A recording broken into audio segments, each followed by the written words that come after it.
The second word, a lot of good Gemaras tonight. The third word on the page. Tanya.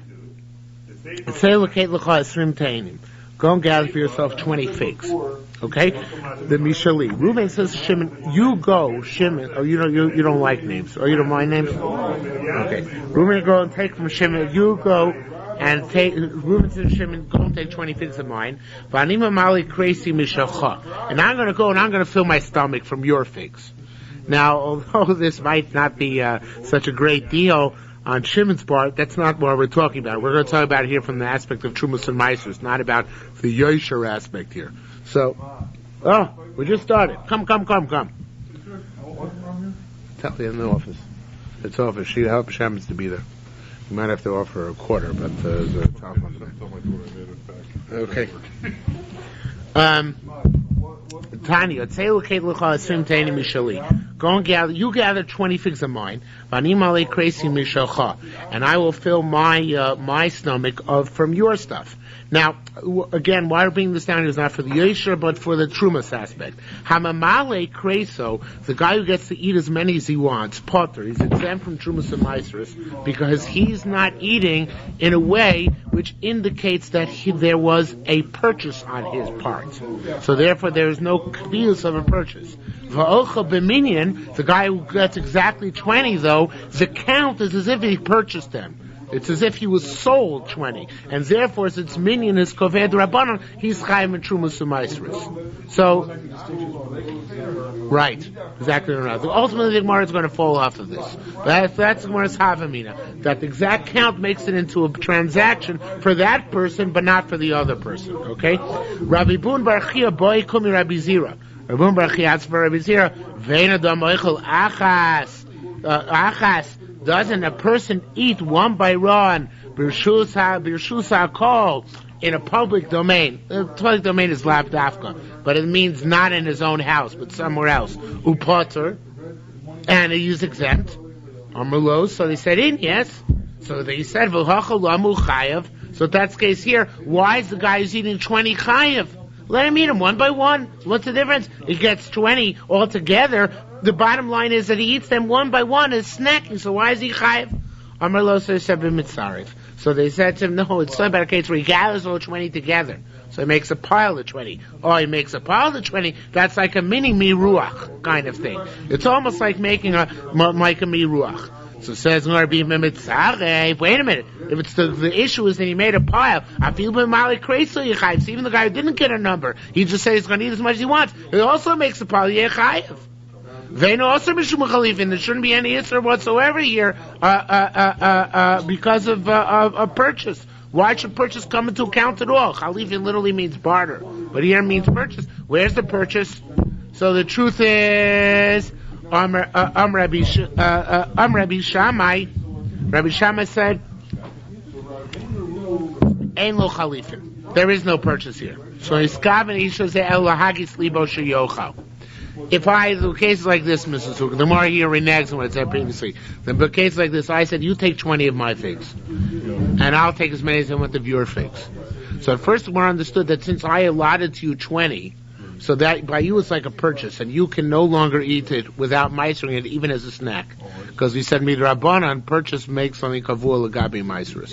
But I get to continue to eat as much as since I get to eat as much as I want. So there's no purchase on my part. So I can continue to eat as if I'm snacking without taking trumas and meisrus. Now the Gemara fell off of that. The Gemara says it makes no difference. It depends how you eat it. I'll tell you. Depends how you eat it, not how many you're allotted or whether there's a quota or not. But if I eat them one by one, so then it's snacking. If I make a pile, it's not snacking. And the fact that I gave a number, you gave a number, it doesn't make a difference, okay? That's what Rabbi Shammai says. Rabbi Shavin, ein lo chalifin, it's not to be a purchase. So iskavin isha zeh. When I said, take 20, I didn't intend el hagitz es libo shiochal, only to make you confident so that you should allow me to eat in turn. So therefore, it wasn't really a purchase, it was just a shmoozerai. Okay? Yeah, conversation, right? Shmooze. Alright, Tanya. Or Tani you have probably. You have Tani? Tzeilukot? Okay? Tzeilukot l'chasrim miteni mishali. Reuven says Hashem take 20 of my figs.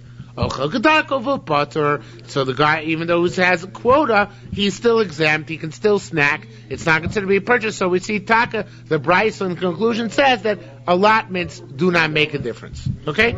However, Tseyum Aleh, but this is a continuation of the Bryce. Tseyum Aleh al Kalkole. I say to you, go out and fill a basket.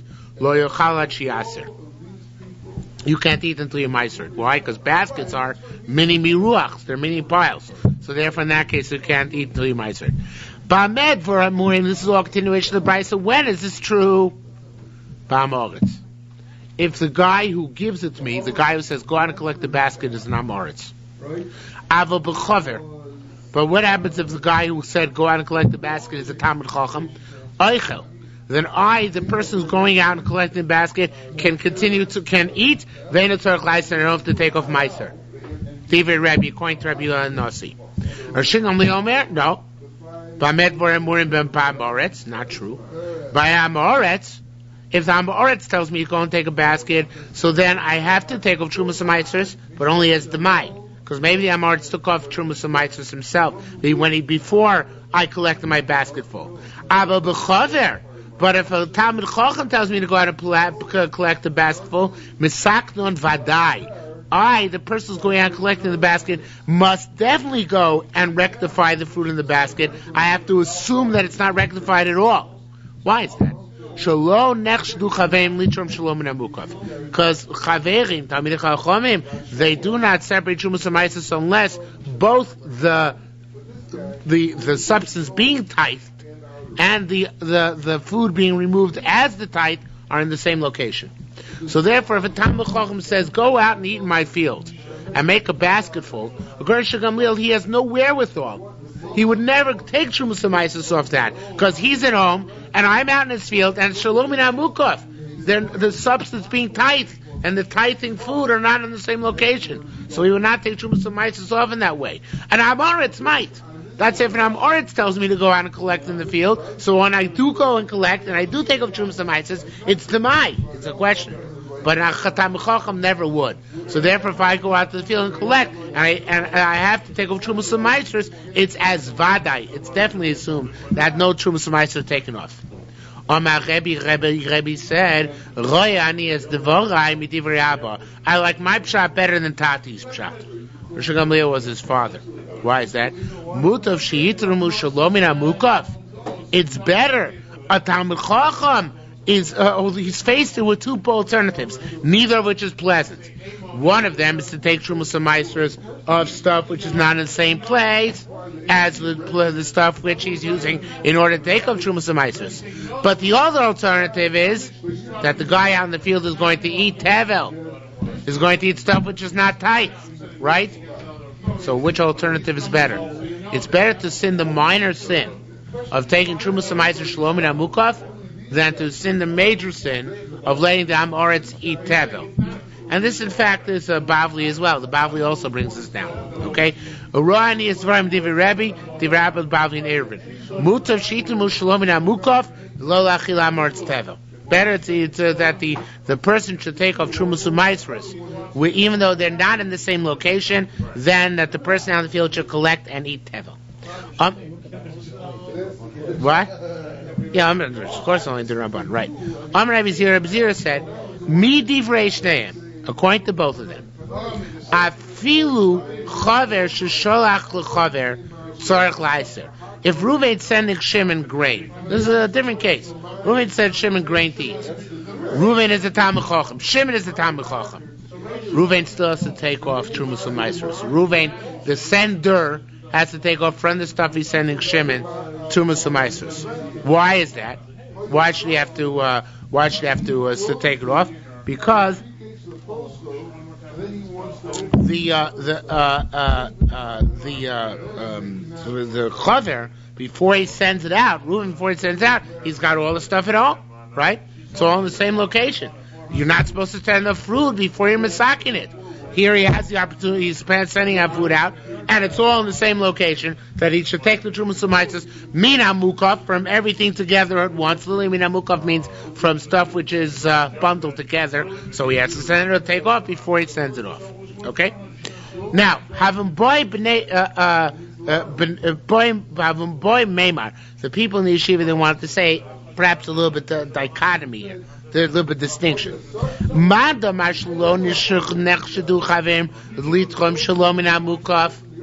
According to the opinion who holds, that's Rabbi Gamliel, that people never take chaverim, tamil chaverim, never take off trumas u'maisos unless the food, which is being tight, and the trumas u'maisos in the same location. V'zeh chaver hu, and the individual who's receiving the gift is a chaver, is a talmid chacham. Tzarich hu la'aser. Did you lose me? I'm a chesed out now, right? He now has to he has to be meiser, the recipient. It's a little bit tricky. That this is talking about again. One chaver sends to another chaver. So what? Yeah, right. He argues in the previous Gemara. Because why is that? Because maybe it's not exactly an argument. It's not a head-on confrontation. Rabbi Zira says that the giver, if I send you, I'm a talmid chacham, and I send you a talmid chacham. So Rabbi Zira said I have to take it off before I send you. The Bnei Yeshiva are arguing that, but not directly. They're saying, granted, the sender's got to take it off, but the recipient has to be afraid that maybe the sender didn't. Even if we're both talmidei chachamim. Why is that? Because maybe at the time it was sent, it wasn't minam mukaf. Maybe I mail ordered you food from Washington. I sent you Washington apples when I was sitting in Chicago, right? So therefore, maybe it was shalom minam mukaf. So although the sender is supposed to take off, the recipient has to be afraid maybe he didn't take off, and therefore the recipient has the mitzvah as well. Again, even where both people on both sides of the equation are talmidei chachamim. Okay, is that clear? Yes, it is. Okay, so both sides have to be machmir on this. Okay, so you don't have to like it; you just have to understand it. Umatam harmutav hu sheitun shalom in amukaf v'lo la'achil amerot tvarim.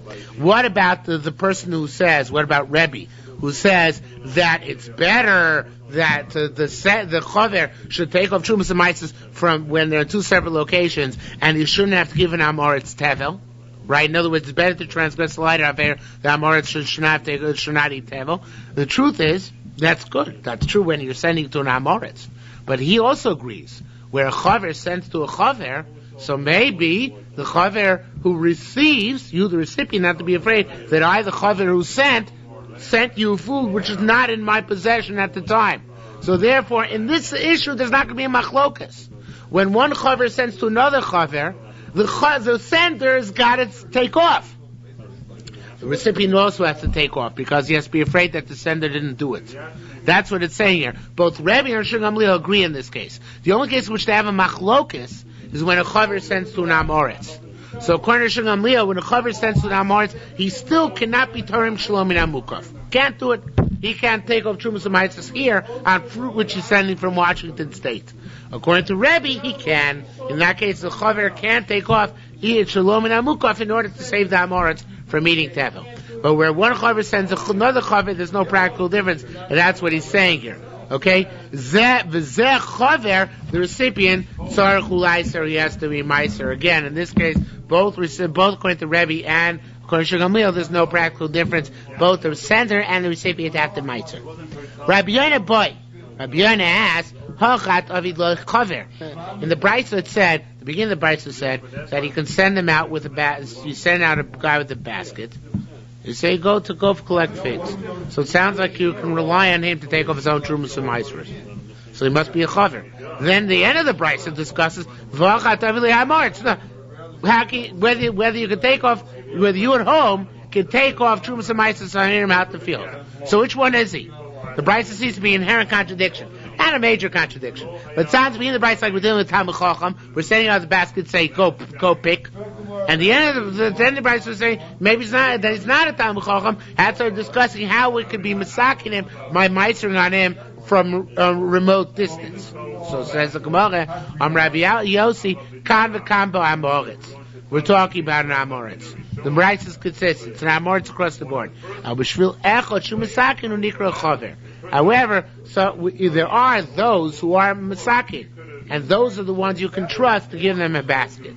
Okay, so it doesn't mean that the price is divided in two. One half talking about Chover, another about an Amoritz. It's all talking about an Amoritz. Some Amoratim you can trust, some of them you can't trust. Okay, it's a funny question which the Gemara is asking. Let's just gloss over that. Let's go further.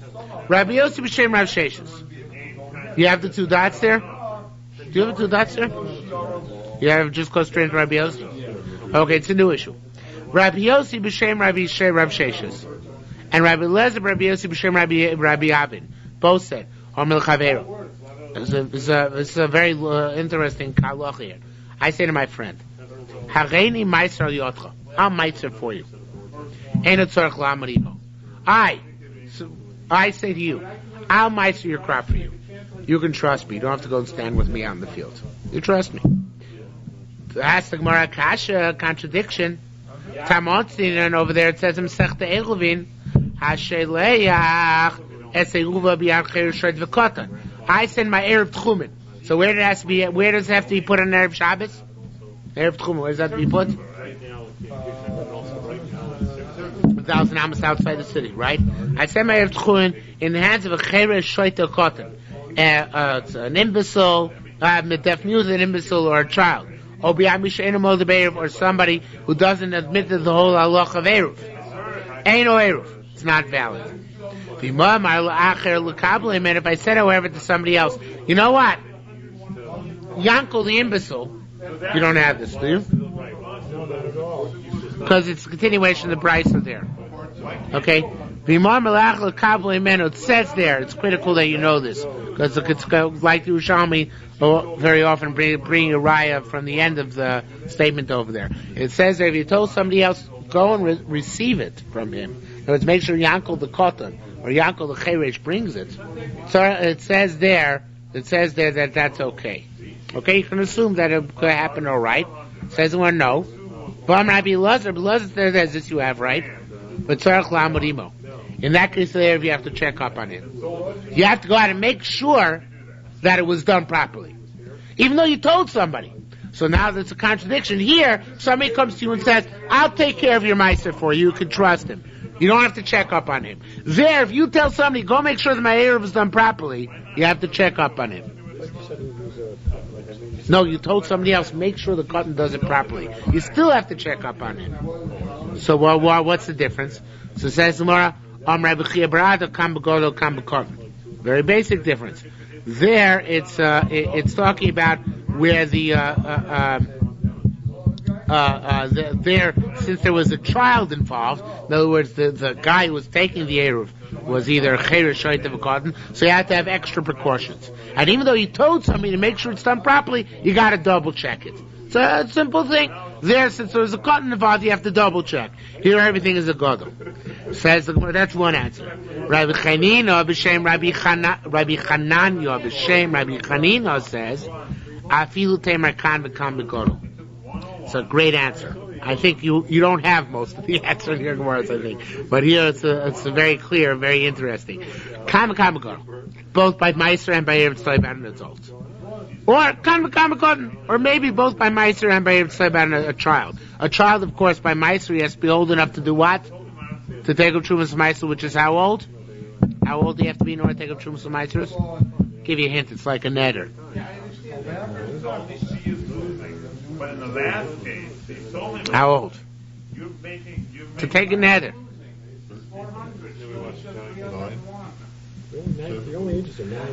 Boo, boo, boo. Oh boy, guys. For a boy, 12.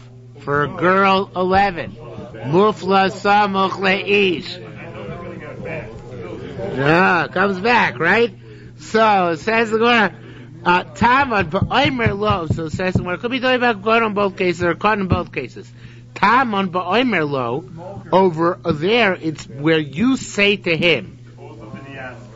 I don't know if you have the next three words. Arei val yodi. Do you have those words? What are the next words you have?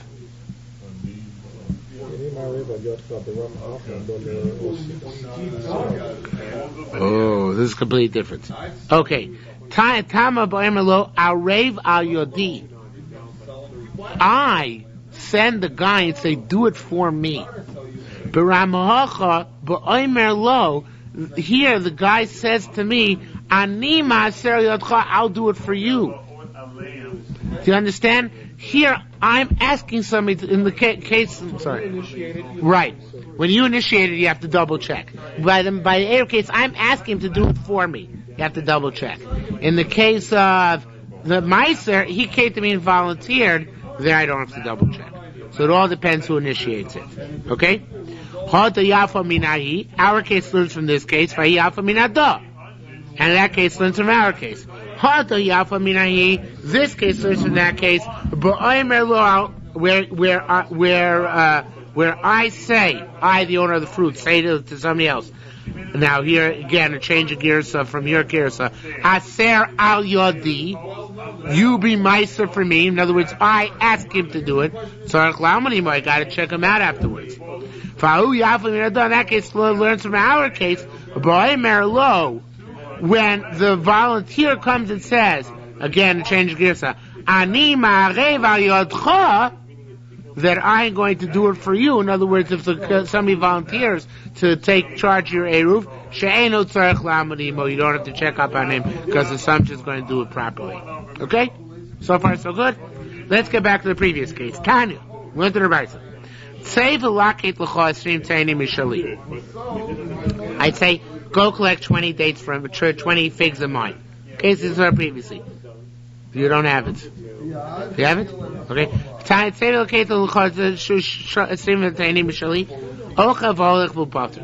the guy can keep eating the figs in his butter, right? Because there's no gathering. Say go and fill up a basket. Rebbe says, I say, should tzorech laharos lo es hakalkola. The gatherer has got to show the basket to the owner, not because of Ma'asros, but because of Choshen Mishpat. Because of Choshen Mishpat, monetary issues.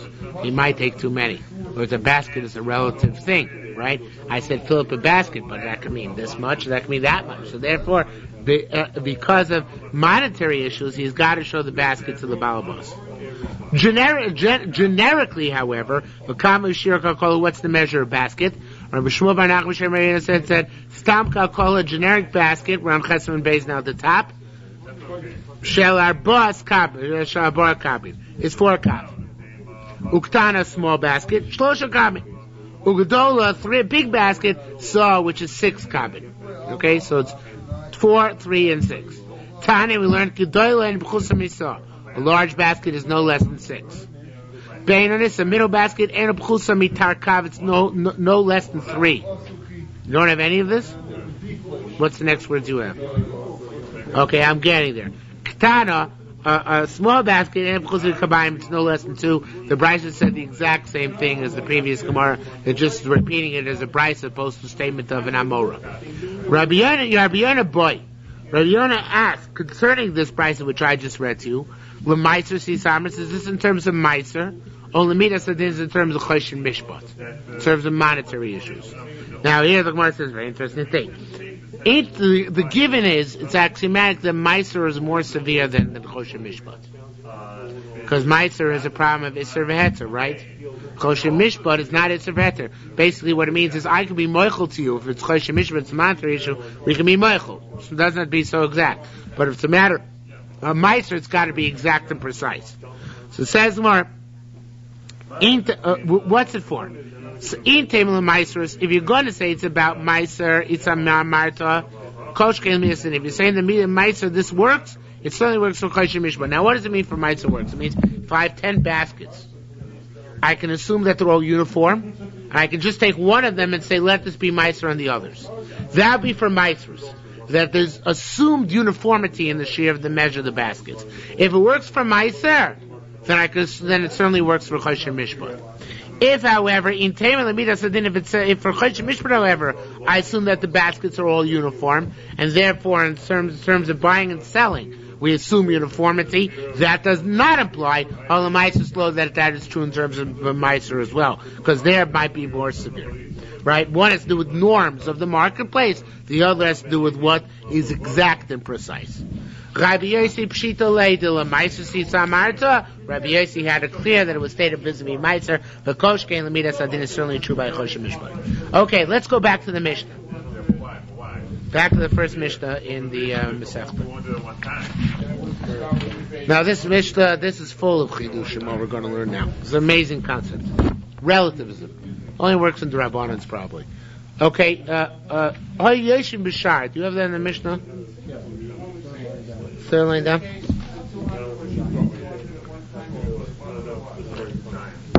We're all sitting in the gate of the city. Like Ephron, sitting in the gate of the city.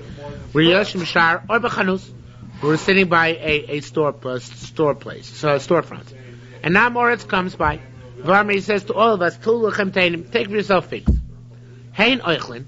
Everybody else eats upater and exempt from Trumas Ma'asros. They're snacking.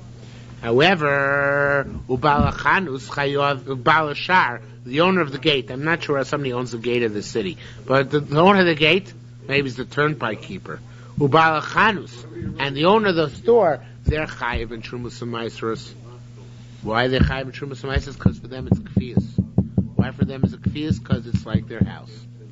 So they own the gate, they own the store. For them it's kavua. That's not so amazing. The amazing thing is Rabbi Yehuda. Rabbi Yehuda poiter at shiachsir's ponav. Rabbi Yehuda says even the owner of the store or the gate is exempt at shiachsir's ponav as long as he's a part of this chabura. There's a whole chabura of guys there, none of which have kviyas there because they don't own the gate or the store. According to Rabbi Yehuda, as long as he's part of the chabura, he also can snack. The moment he turns his face, until he turns around, or changes the place where he's sitting, then he becomes chayiv, even though they remain exempt.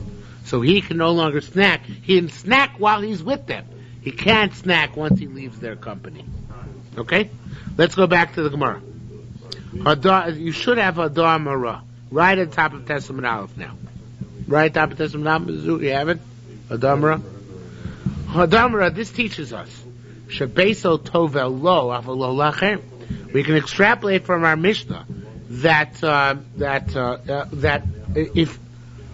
if I bring food into my house, I'm no longer allowed to snack, but you are. You're a guest in my house. You can still snack because it's kfiyas for me, but it's not a kfiyas for you. It's relative. Everything is relative. There's relativism at work here. For me, it's kavua. For you, it's not kavua. Okay? Rabbi Yehuda poter v'chule. You don't have that header, do you?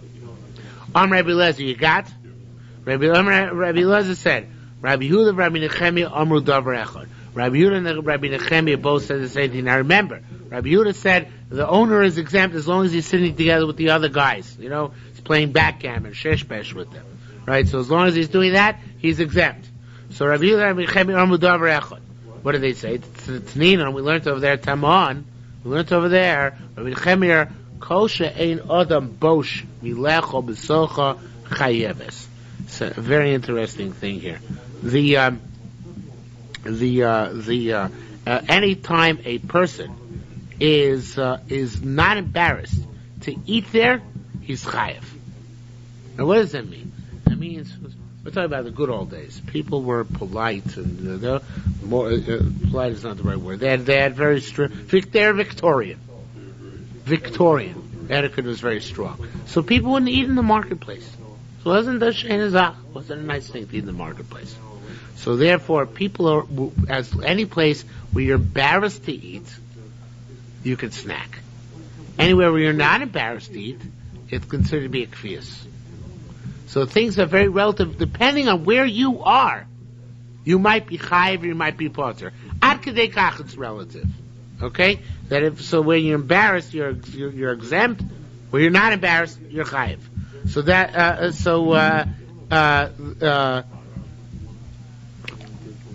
he learns. Rabbi Les learns that Rabbi Yehuda's svara is similar.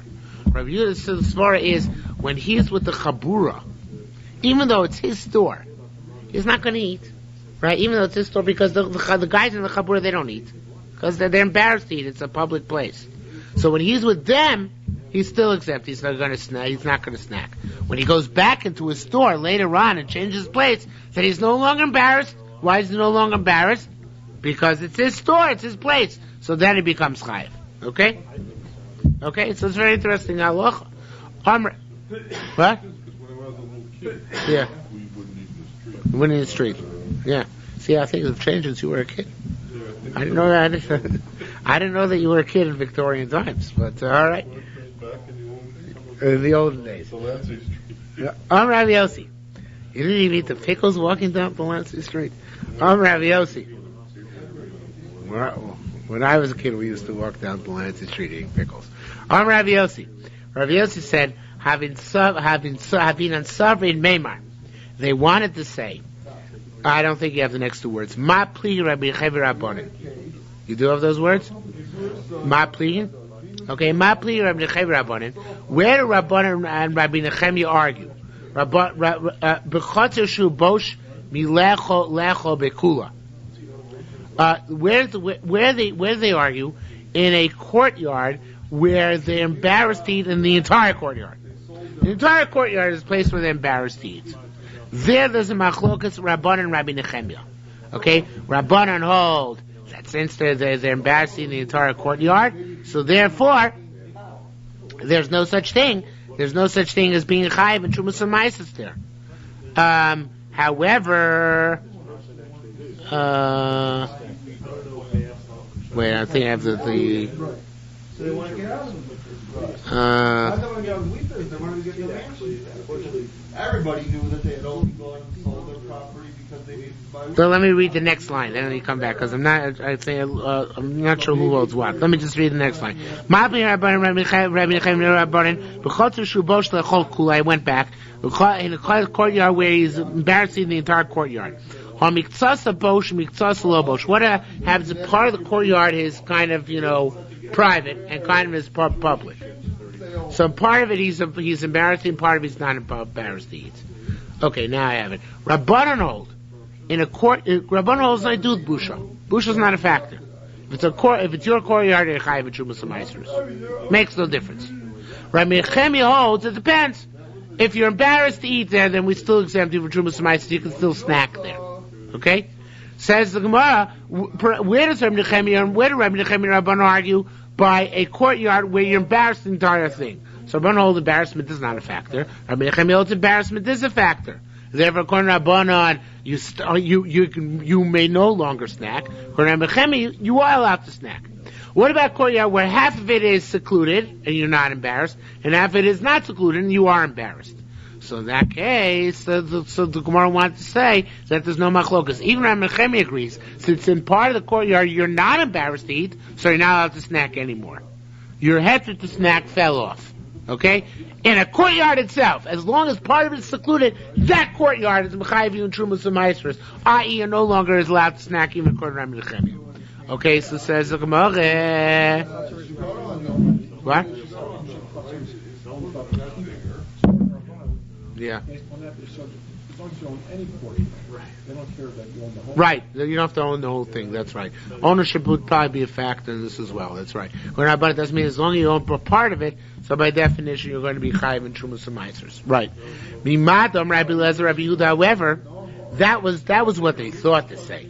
But from that which Rabbi Lezer said, the Rabbi Yehuda and Rabbi Nechemia Shneim Armu Davar Echad. Rabbi Yehuda and Rabbi Nechemia both said the same thing. We see that even one courtyard can be divided in half. Why is that? Because Ravina our Mishnah said it depends where the Baal HaChanus is standing. If he's sitting with the Sheshpesh players, then he can still snack. If he moved into some other place in his store or in his gate, then he's no longer allowed to snack. So you see, even the same courtyard can be divided in two. So too according to Rabbi Nechemia. Adam Arad, this teaches us Makom Shu Bosh Patur, the place where he's embarrassed in the courtyard is exempt. Makom Sheina Bosh, the place where he's not embarrassed, Chayav, he's not exempt. He's Chayav, he no longer snacks. Okay? So far so good? That's all one shot in Rabbi Yehuda. And according to Rabbi Yehuda, it has to do with embarrassment. Like Rabbi and Rabbi Cheber linked, has to do with embarrassment, has to do with etiquette, with manners, with embarrassment. Rabbi Yochanan says a different shot in Rabbi Yehuda. Rabbi Yochanan said, L'dive Rabbi Yehuda, do you have that? Also, they made him, now the Achronim have a tremendous difficulty with this line. We're just going to learn like the Chazon Ish, which is the way the Kavanaki learns. Ki yichur shunaita l'chotzer. They made this balabas, do you have that line? They made this balabas like the branch of a tree which is standing primarily in a public domain, and a branch which extends over a private domain. So a branch which stands in a public domain. The trunk of the tree is parted from Trumas Ma'asros. The part which extends over your yard is really should be exempt from Trumas Ma'asros too. Why are you? This classic stuff. Yeah. Right. Really, it should be exempt too. But they said Midrabanan. They said it's chayev, but if you snack, it's okay. Okay. Midrabanan. They said it's chayev, but if you snack one by one, so they don't make them do my for Trumas Ma'asros. It's just if you Taka made a pile of it, so then it looks like it's mamish yours. So really, the tree is exempt, right? Mirabanan, it's chayev if you eat a lot at once. But if you eat one by one, so it's okay. So to this Baal Pais. Really, they made him like he's this tree, or like he's this branch of a tree. Really, but the opposite. Really, he's chayev in Trumas Ma'asros, right?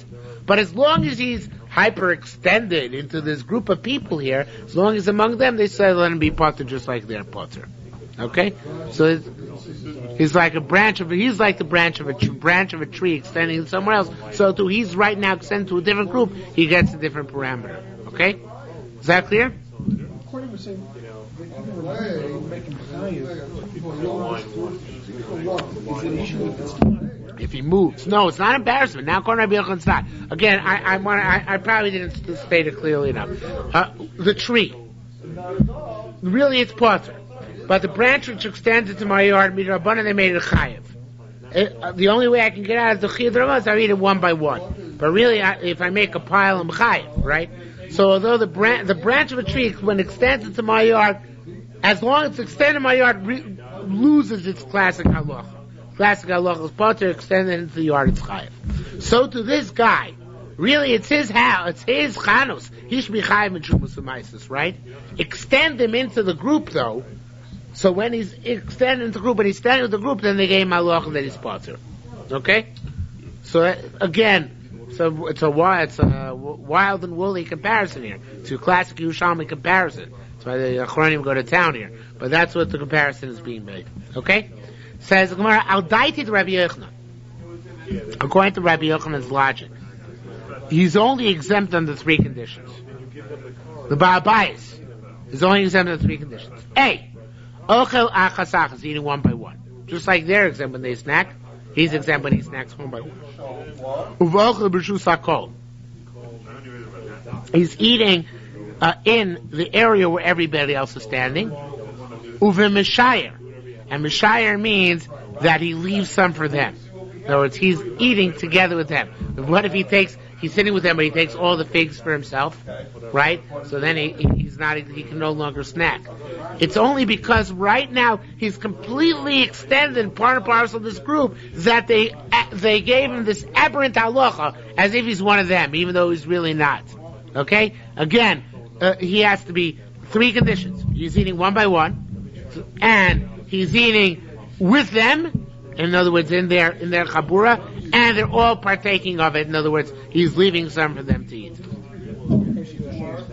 Mm-hmm. Only if those three qualifications are met, only then did they give him the special dispensation that's considered part and parcel of the group. Al daiti to Rabbi Lezer. According to Rabbi Lezer, though, says the parameter is a very different one, the parameter of embarrassment, right? Right? So eating in a public place is embarrassment. Even if he's eating a whole bunch, still not considered to be a kfiyas because he's in an embarrassing location. Even if he's not eating in the area where they are, in other words, with the chabura, but rather he's just eating in a public location. Even if he doesn't get them, even if he doesn't leave them any. In other words, the place of embarrassment. Now, could be he's talking a coarse person who doesn't get embarrassed. But this, according to Rabbi Elazar, it's pretty much an objective parameter. If you're in a public location, you're among the sheshbesh players, even if you're not playing with them, even not eating with them, that's a public location, it's a makabusha. Even though it's in your store, you're still exempt. Right? According to Rabbi Yochanan, it's only when you're mamish part and parcel of that group that they gave you an aberrant halacha as if you're a member of the group, despite the fact that you're really not. and therefore that's being mamish a part of the group. In other words, you're eating one by one like they are, and you're sitting with them, and you're partaking with them. Otherwise, it doesn't exempt you. You're not considered part of the parameters of exemption. Okay, very good, very interesting. Further, halacha beis. Hamala Paris Migol Yehuda. Now, normally we say, when you're a merchant, and you're taking fruit to the marketplace. So the moment you decide to take it to the marketplace, it's chayim and trumas and ma'asros. It's midrabanan. Why? Because we said earlier, you might meet somebody along the way and sell to him right away on the spot.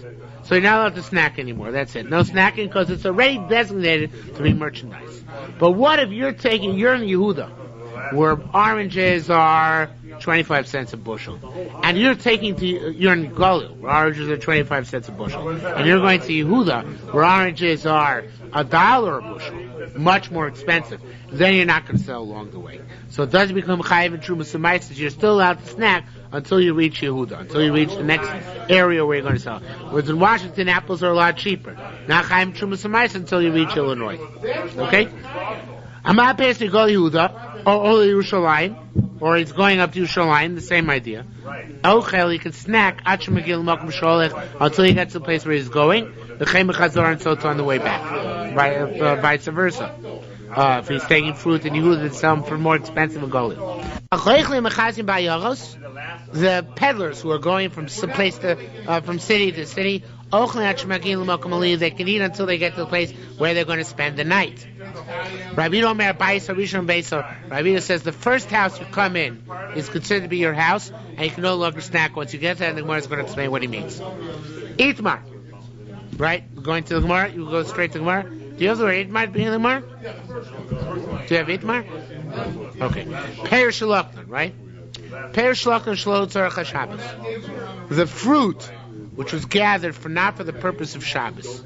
You gathered fruit not for this Shabbos. You will gather fruit for next week. The Kiddush Shalem Shabbos. Now Shabbos commences. Shabbos Tovelis. That's it. No snacking. Even the fruit was not intended for Shabbos. No snacking anymore on this fruit. Shabbos Tovelis. Shabbos only impedes snacking when it's fruit for this Shabbos, not fruit for next week. What didn't we learn? Somebody takes fruit from Galil to Yehuda. Yerushalayim goes up to Yerushalayim, top of Testament base. You can keep snacking until you get to Yerushalayim. And so on the way back. And we learned concerning this in a brisa. Vafilu lon. Even if do you have vafilu? Even if you stayed overnight somewhere, vafilu Shabbos. Even if you stayed over Shabbos somewhere. So what do we see here clearly? We see here clearly that Shabbos is not koveya, because you get to keep snacking after Shabbos. It takes you 2 weeks to get to Yerushalayim, right? The next week this fruit is still exempt. Shabbos wasn't koveya. You can still snack. Amrullah. Rabbi Yochanan said, this, when it says in the Brisa, Afilu Shabbos, it doesn't mean that Shabbos passed over you. Once Shabbos passed over, is no more snacking. That's it. This is talking about when on Monday, even on Monday, you came somewhere and said, I'm going to spend Shabbos here. So then the fact that you decide on Monday to spend Shabbos there doesn't make you kavur for Shabbos. It's only Shabbos itself. That's what the Brisa means. Okay, and he brings a riot for that. You should know that I'm right. The tiny law we learned concerning this case. Vafilu Shabbos b'sheni. Even if you made Shabbos on Monday. Is there any Shabbos on Monday? What it means is somebody who decides on Monday that he's going to spend Shabbos in that location. Here too, it says when it says here that it's not considered to be that you continue eating and you don't have to take Shuvas and Ma'asros. It's only because you just decided to spend Shabbos there, but Shabbos hadn't actually come. But if Shabbos actually come, that's it. That's finished. You can no longer eat without snack without taking Shuvas and Ma'asros. Everybody agrees though if you find a place to spend overnight. You come to your Red Roof Inn, spend it overnight there, so you can still snack the next day. It's only Shabbos. Ma ben lina, ma ben shvisa. What's the difference between staying overnight or making Shabbos? Adam megalgal belina. A person's willing to, megalgal here means to tolerate. A person's willing to tolerate staying overnight somewhere without having luxuries and proper food. So therefore, he can still consider all his food which he has with him snack stuff, right? However, ein adam megalgal b'shvisa. You don't make Shabbos on candy bars unless you're in an airport.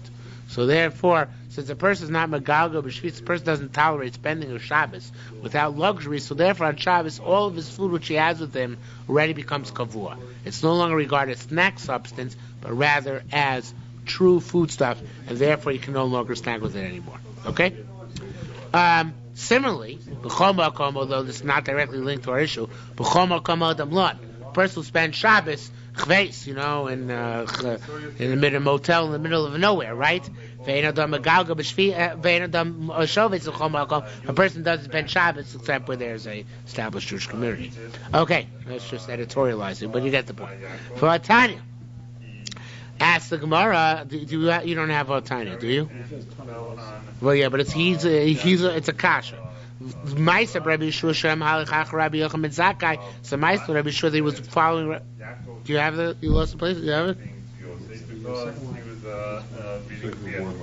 Ma'aser Rabbi Yeshua Shem Halachach Rabbi Yochanan Zakkai Levar Chayil. So Ma'aser happened with Rabbi Yeshua, which he followed Rabbi Yochanan Zakkai.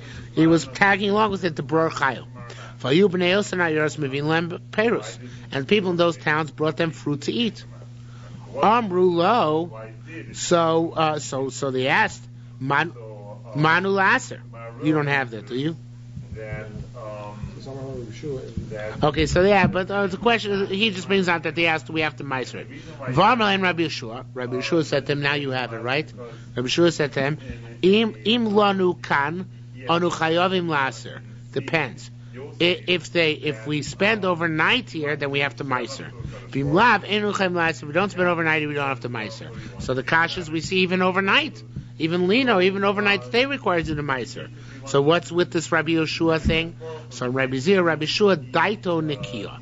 Rabbi Yoshua daito nikia is an interesting language. Yeah, there are all sorts of interpretations of this phrase here. The way he brings down from the Marav Fulda, it means that it didn't bother him to sleep on the road. A motel by him was like his house.